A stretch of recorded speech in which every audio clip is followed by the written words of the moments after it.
Hello friend, আমি ইন্দ্রাণী দত্ত। আমি তোমাদের আজকে দেখাচ্ছি চটজলদি ফ্রাইড রাইসের রেসিপি। খুব চটজলদি ফ্রাইড রাইস যদি করতে ইচ্ছে করে তাহলে তোমরা এইভাবেই ফ্রাইড রাইসটা করবে। প্রথমে আমি একটু গাজরকে এরকম কেটে নিয়েছি। এবার তেলটা গরম হয়ে গেলে কড়াইয়ে তেল বসিয়ে দিয়েছি। তেলটা গরম হয়ে গেলে আমি গাজরগুলোকে ভাজতে দিয়ে দিই। দেখো, আমি প্রথমে গাজরগুলোকে ভাজতে দিয়ে দিলাম। গাজরগুলো ভাজা হোক, আর এই দিকে আমি আরেকটা গ্যাসে ফ্রাইড রাইসের চালটা, জলটা গরম হলে ফ্রাইড রাইসের চালটা ধুই। দেখো, গাজরগুলো ভাজা হয়ে গেছে। এবার গাজরগুলোকে আমি তুলে নেব। গাজরগুলোকে তুলে নিয়ে এবার আমি ক্যাপসিকাম আর বিনসটা দিয়ে দেব। আমার রান্নাঘরটা খুব ছোট বলে আমি কাটাকুটি কিছু দেখাতে পারি না, শুধু রান্নাটুকুই দেখাই। দেখো, আমি গাজরগুলোকে তুলে নিচ্ছি।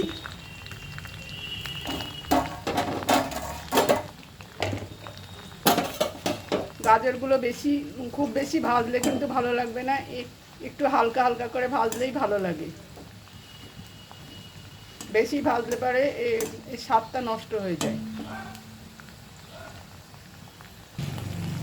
এবার আমি বিনস আর ক্যাপসিকাম একসঙ্গে ভাজতে দিয়ে দিয়েছি। এই ভাজা যখন হবে তখন সামান্য একটু নুন দিয়ে দেব, তাহলে ভাজাটা খুব তাড়াতাড়ি হয়ে যাবে। এবার আমি ক্যাপসিকাম বিনস এগুলো তুলে নিচ্ছি, ভাজাগুলো।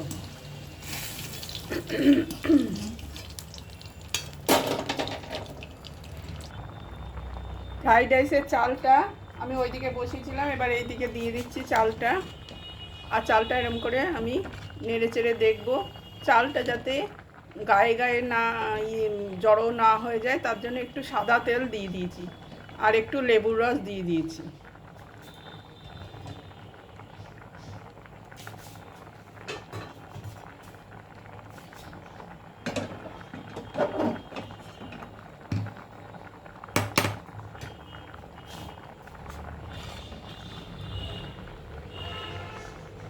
ভাতটা দেখুন, এখনও চালটা শক্ত আছে, আর একটু হবে। এইভাবে আমি ভাতটাকে বারবার করে দেখে নেব। আপনাদের একটা কথা বলা হয়নি, আমি আমার চ্যানেলের নাম কিন্তু পাল্টে দিয়েছি। যেহেতু আমার নাম ইন্দ্রাণী দত্ত, সেহেতু ইন্দ্রাণী দত্ত বলেই ইন্দ্রাণী দত্ত ব্লগ বলে আমার চ্যানেলের নাম ছিল। তাতে খুব অসুবিধা হতো, আমার ভিডিও অনেকেই দেখতে পেত না। কেন, ইন্দ্রাণী দত্ত ব্লগ লিখলে পরে ইন্দ্রাণী দত্ত ফিল্ম স্টার ইন্দ্রাণী দত্তের ভিডিওগুলো চলে আসতো। সেই জন্য আমি আমার চ্যানেলের নাম পরিবর্তন করে রেখেছি খাই খাই। কারণ আমি নিজেও খুব খেতে ভালোবাসি, লোককে খাওয়াতেও ভালোবাসি, রাঁধতেও ভালোবাসি। তাই আমার চ্যানেলের নাম পরিবর্তন করে রেখেছি খাই খাই। আপনারা এবার ইউটিউবে খাই খাই বলে সার্চ করলেই কিন্তু আমার সমস্ত রেসিপি পেয়ে যাবেন। এবার ভাতে একটু ঠান্ডা জল দিয়ে দিচ্ছি, যাতে ভাতটা একদম ঝরঝরে হয়।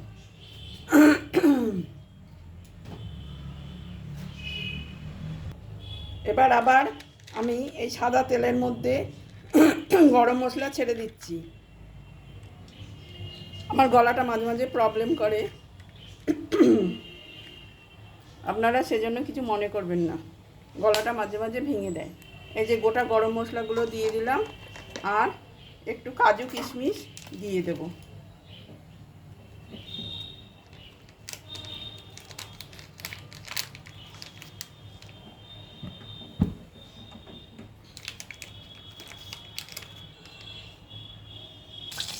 আমি এই গোটা গরম মশলা আর কাজু কিশমিশগুলো ভেজে তুলে নিলাম।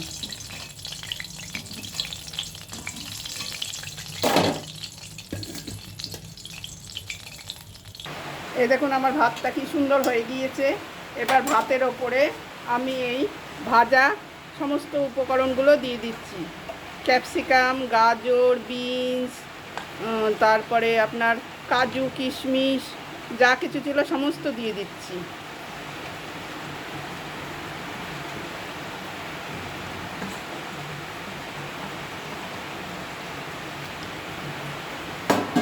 এবার খুব ভালো করে এটাকে মিশিয়ে দেব।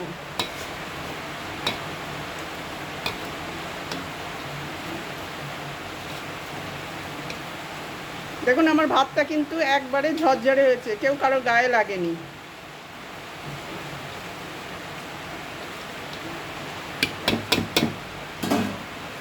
এবার আমি দিয়ে দেব ওপর থেকে ঘি,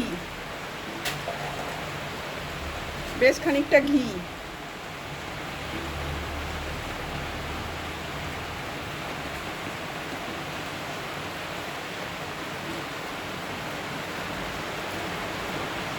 আর দিয়ে দেব পরিমাণ মতন লবণ।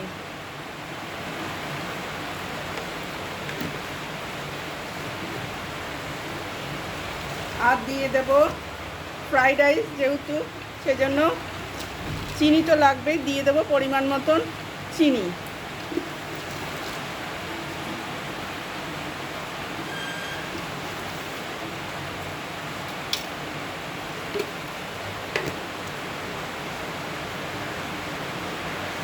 একটু ব্যালেন্স করার জন্য আপনারা একটু ঝাল বা গোলমরিচের গুঁড়ো ব্যবহার করতে পারেন।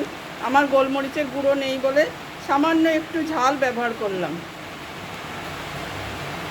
এটা আপনারা ইচ্ছা করলে দিতেও পারেন, নাও দিতে পারেন। আমি ব্যালেন্সটা ঠিক রাখার জন্য একটু সামান্য ঝাল ব্যবহার করলাম।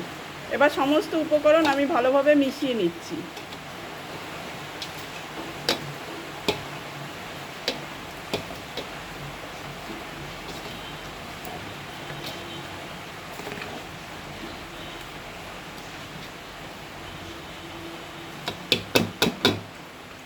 এবার আমি এটাকে ঢাকা চাপা দিয়ে রেখে দেব, যাতে লবণটা নুনটা সব ভালো করে মিশে যায়।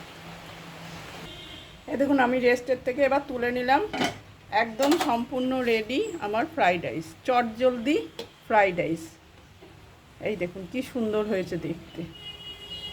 এই ফ্রাইড রাইসের সঙ্গে আজকে নিরামিষ আলুর দম হবে আর আমের চাটনি হবে। আপনাদের যদি আমার রান্না ভালো লাগে তাহলে অবশ্য করেই একটা লাইক দেবেন, শেয়ার করবেন, কমেন্ট করবেন। আর এইভাবে ফ্রাইড রাইস বানাবেন, খুব সহজ, কোনো অসুবিধা হবে না। যারা নতুন গৃহিণী তারাও করতে পারবে। আর আমার চ্যানেলটার নামের পরিবর্তন হয়েছে, ওটা অবশ্যই আপনারা খেয়াল রাখবেন। আর কি বলবো, কিছু আর বলার নেই। এই বলেই আমার ভিডিওটা আজকে শেষ করলাম। ধন্যবাদ।